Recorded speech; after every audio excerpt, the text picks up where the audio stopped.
Al único y sabio Dios sea la gloria y el poder por los siglos de los siglos. Este es su programa Mundo Cristiano, órgano oficial de la Iglesia de Dios de la Profecía, ubicada en La Espaillada 86 de esta ciudad de la Romana. Y como cada jueves, yo soy el pastor Alvin Carrasco. Hoy traigo un tema en latín, se llama Tectus Receptus. Tectus receptus. Eso es un concepto nuevo para los cristianos, pero es necesario que aprendamos sobre esto el día de hoy. Antes de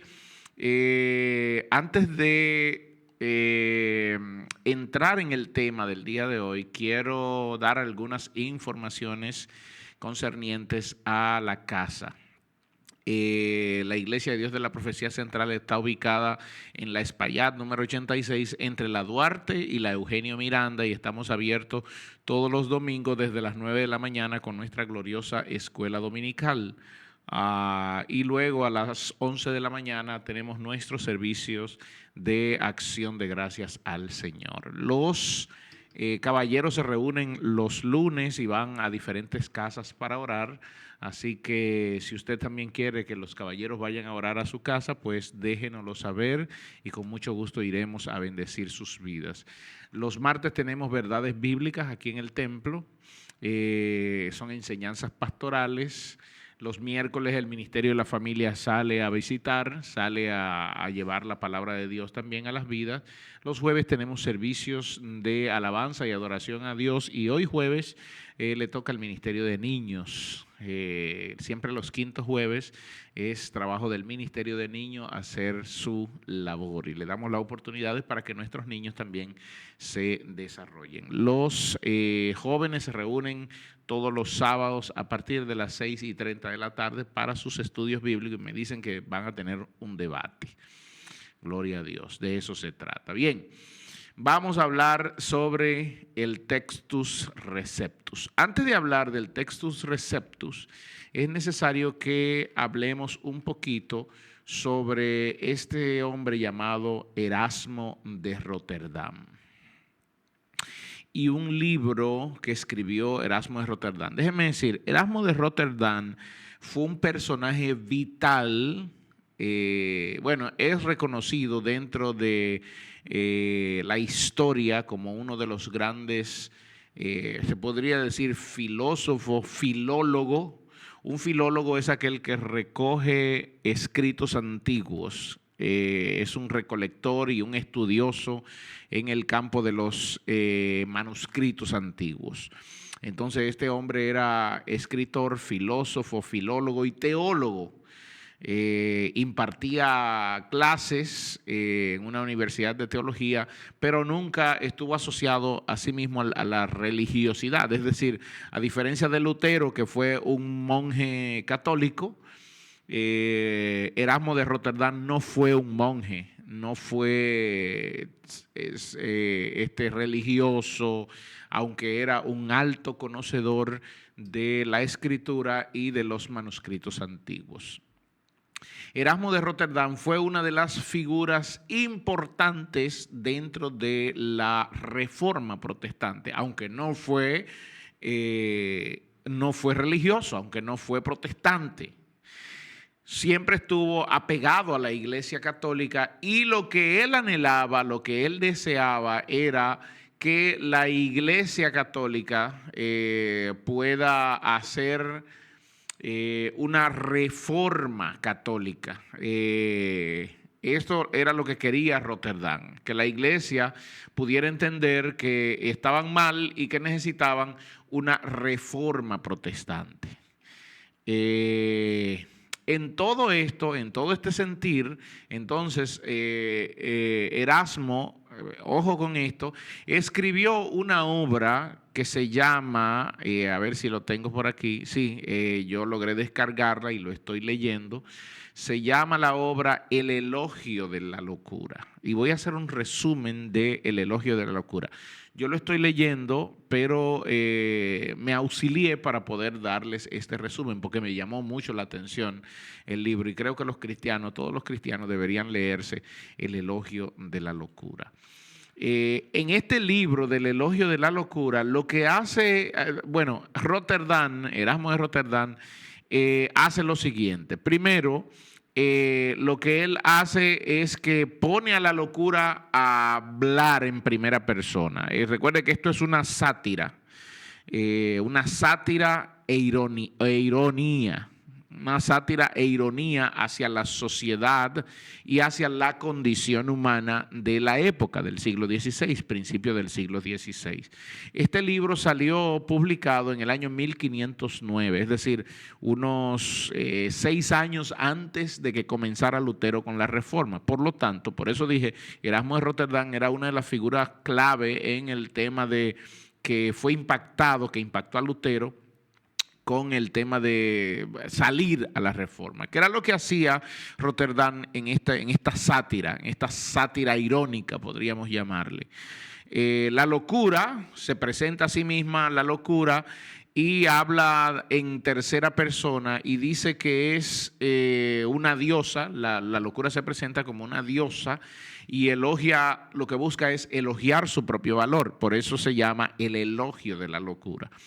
¿Y qué es lo que busca? De manera profunda y haciendo humor, hace una crítica a la hipocresía del clero de ese momento. Recuerden que él es católico, pero él está criticando al clero. Y entonces habla también de las vanidades del poder, habla de la corrupción religiosa y habla de las pretensiones intelectuales, criticando a los intelectuales de la época. Recuerden que la intelectualidad de la época estaba basada primero en la teología. Hoy no se toma en cuenta al teólogo como un estudioso, como un científico, de un analista. Recuerde que la teología es la madre de la filosofía, por si usted no lo sabía. Entonces, pero en la época un teólogo era alguien importante, era un pensador, un analizador correcto. Pero aquí lo que hace Erasmo, recuerde cómo se llama la obra, El Elogio de la Locura, hace un sarcasmo y lo que busca es reformar las costumbres de la iglesia que se habían corrompido y volver al cristianismo genuino del evangelio. Volver al cristianismo genuino que profesaba el evangelio. Lo que hace es que la locura se presenta a sí misma como hija de la riqueza y de la juventud. Mis padres son la riqueza y la juventud, pero yo fui criada, dice Erasmo allí, yo fui criada por la embriaguez y la ignorancia. Y entonces se jacta de estar en toda la vida humana. Por eso es que me llama mucho la atención, porque la locura, para mí el año 1500, tener esa sagacidad, esa capacidad de poder hablar de estas cosas sin ser censurado, aunque más adelante él fue censurado y el Concilio de Trento censuró muchas de las obras de Erasmo de Rotterdam.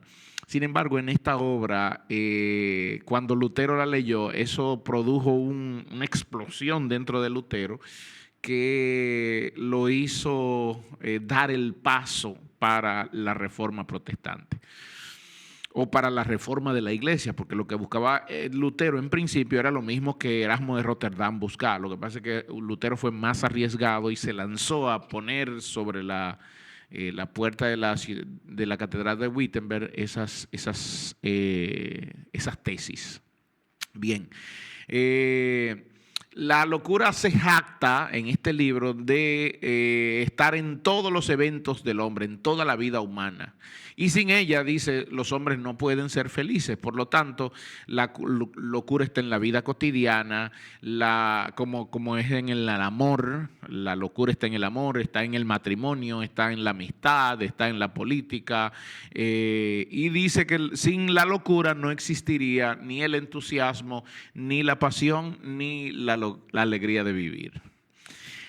Pero que en este libro también lo que hace es criticar a los sabios y a los filósofos, sobre todo a los sabios del momento, los que se creían sabios, a los teólogos del momento. Recuerde que los teólogos era posesión y propiedad de la iglesia de Roma.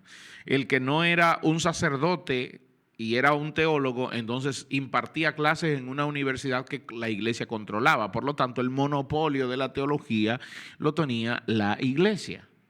Y eso es importante que nosotros entendamos. Y también criticaba a los doctores escolásticos. Recuerde que la escolástica, que era una escuela de filosofía donde se discutía y se hacían debates, había nacido para esa época, sobre todo desde el siglo XIV había nacido esta escuela filosófica. Bien, Erasmo hace una ironía de le llama pedantería espiritual o pedantería intelectual que había en el momento y de la vanidad académica, porque se creían muchos sabios, sin embargo, la humanidad estaba llena de ignorancia. Recuerde que menos del 1% tenía acceso a las universidades, menos del 1% tenía acceso a la lectura y a la escritura. Y Erasmo hace esa crítica y sobre todo critica grandemente a la iglesia y al clero, donde él se burla de los obispos ostentosos, se burla de los monjes, le llama hipócritas allí a los monjes, se burla de los papas mundanos, papas que lo que más anhelaban era tener riquezas y tener opulencias y tener comodidades. Y se burla de los teólogos arrogantes que él dice iban a las universidades y a los templos a demostrar su conocimiento en teología, pero no cambiaban al ser humano. Y entonces él con todo esto, Erasmo nunca rechazó la fe. Él rechazaba a los que tenían el control de la fe, porque él decía que había una corrupción institucional que la institución corrupta se había apartado del evangelio real de Jesucristo. Por lo tanto, lo que él promovía era un cristianismo más interior, un cristianismo más moral y más espiritual. Todo esto está en la obra de Rotterdam, que es la crítica el elogio de la locura, el elogio de la locura. Bien, ¿por qué menciono esto? Porque esto daría el pie a que hombres como Lutero, hombres como Ulrico Zwinglio, hombres como Savonarola, hombres como Melanchthon, hombres como Calvino, se abrazaran a lo que estaba criticando Rotterdam. Rotterdam nunca se apartó de la iglesia, a diferencia de Lutero. Y él y Lutero nunca se conocieron, aunque vivieron en la misma época, pero nunca se apartó de la iglesia. Entonces, ¿qué hizo Rotterdam? Lo que hizo fue, como filólogo, recuérdense que el filólogo es aquel que estudia los manuscritos antiguos, estudia manuscritos y los va recolectando. Entonces, ¿qué hizo él? Hizo una recolección, sobre todo con ese manual. Él dijo, yo tengo que dar un aporte a la humanidad. Y fue uno de los hombres que más aportó, sobre todo en el siglo XVI, cuando se habla de las grandes mentes del siglo XVI, que se menciona a Lutero, también se menciona a Erasmo de Rotterdam, que está arriba y incluso nos lo enseñaron en literatura. Nos hablaron en literatura de Erasmo de Rotterdam. Todo lo que él plasma allí, como la ironía, como el formalismo religioso que él criticaba ardientemente, como ese supuesto humanismo cristiano que existía,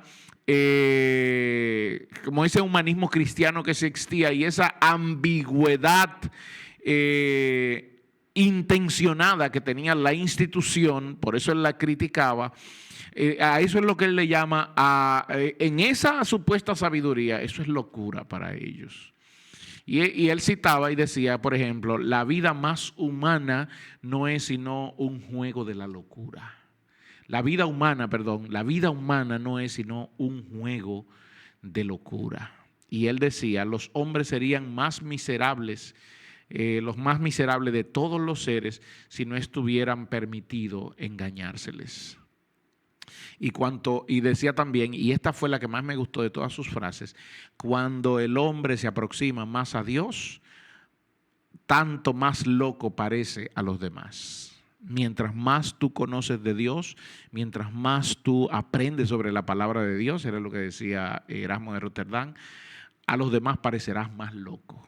Y esa es la verdadera teología. Ahora bien,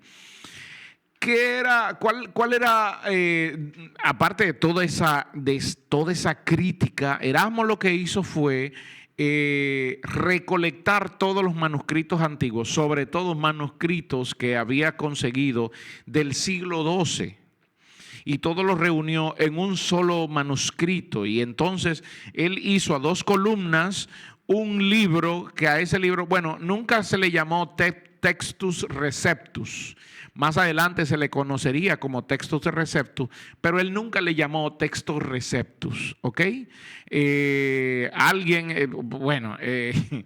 Lo que pasa es que es complicado, pero más estos manuscritos que él hacía era para el deseo de que la gente también tuviera la Biblia. Recuerde que en ese momento la Biblia solamente se tenía la Vulgata latina y estaba en posesión de la iglesia, que por más de 1000 años conservó el texto de la Vulgata. Por más de 1000 años conservó el texto de la Vulgata latina, y era la Biblia que usaba la iglesia, pero que no estaba en las manos del pueblo, no estaba en las manos del vulgo, aunque era la Vulgata. No estaba en la mano del vulgo, sino que la Vulgata fue la traducción que se hizo del griego y del hebreo al latín.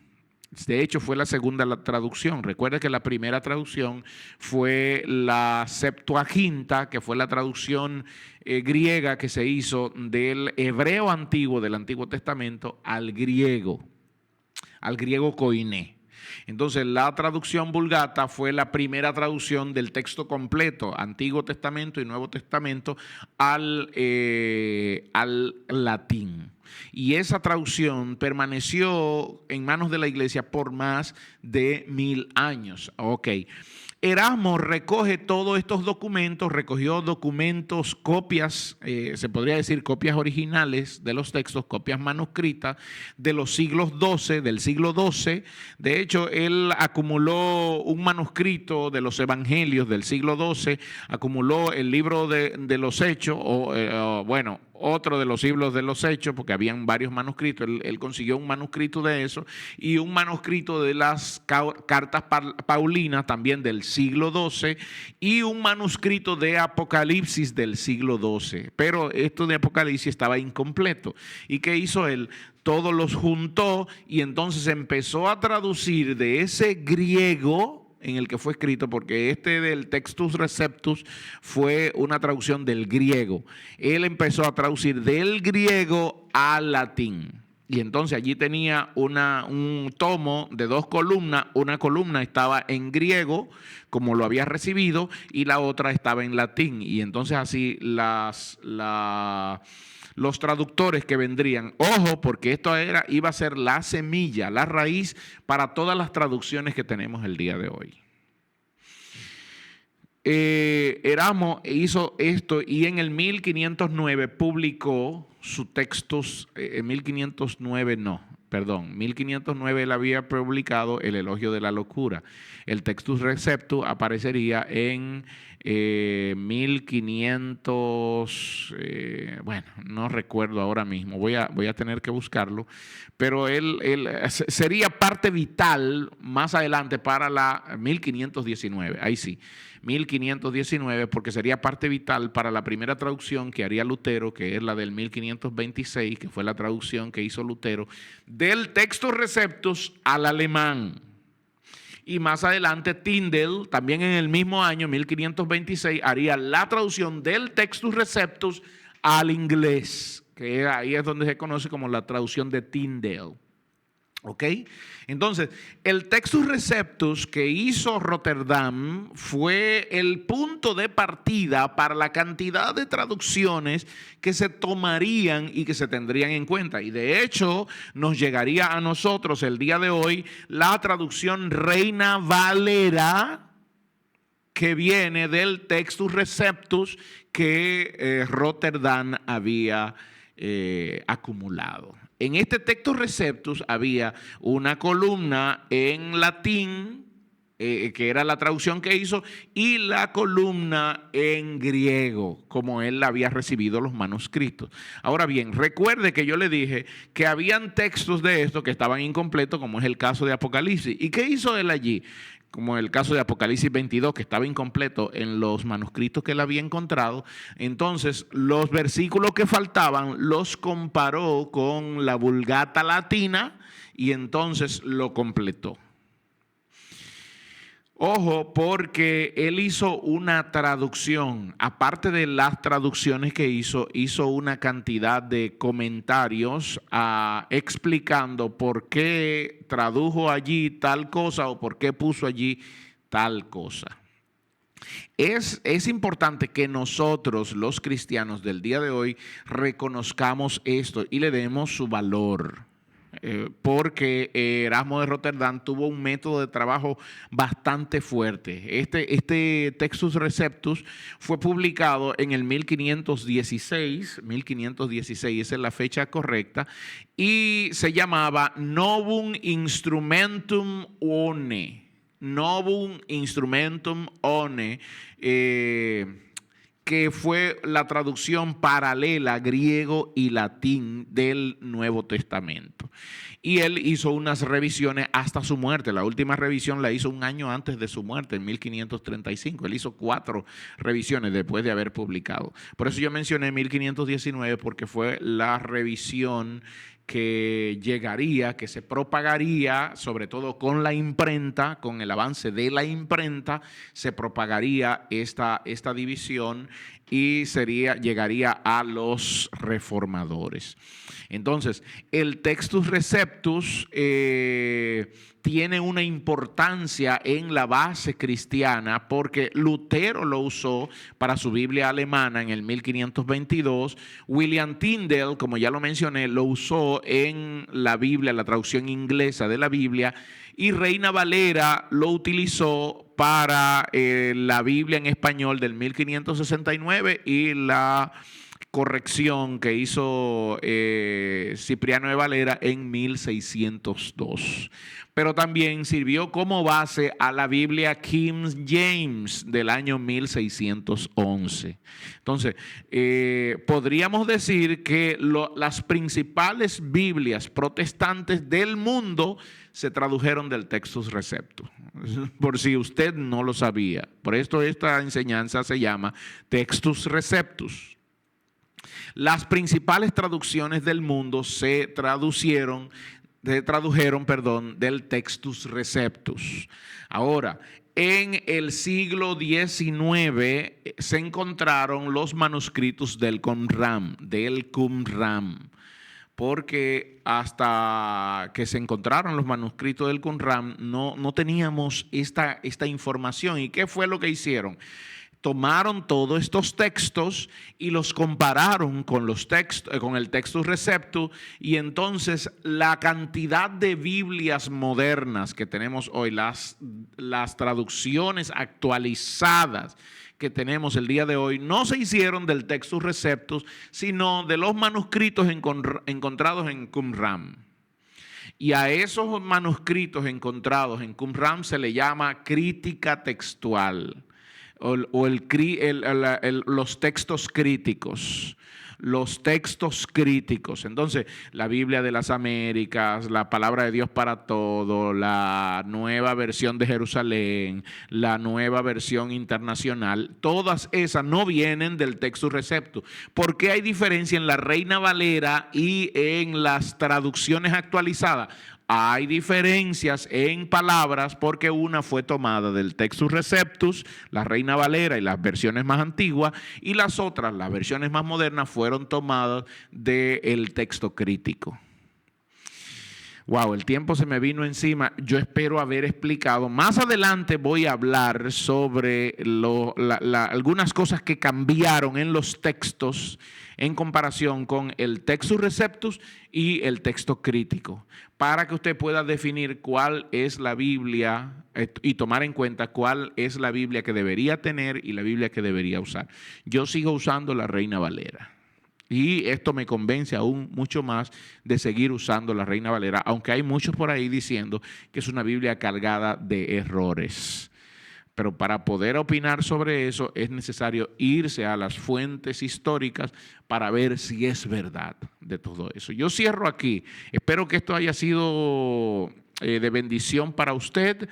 No se olvide de ir a nuestro canal de YouTube, Mundo Cristiano IDP, darle a la campanita para que le lleguen las notificaciones y sobre todo también ir a Spotify, porque estamos en Spotify, Mundo Cristiano IDP. Yo me despido, que la gracia del Señor sea sobre cada uno de ustedes, mis amados.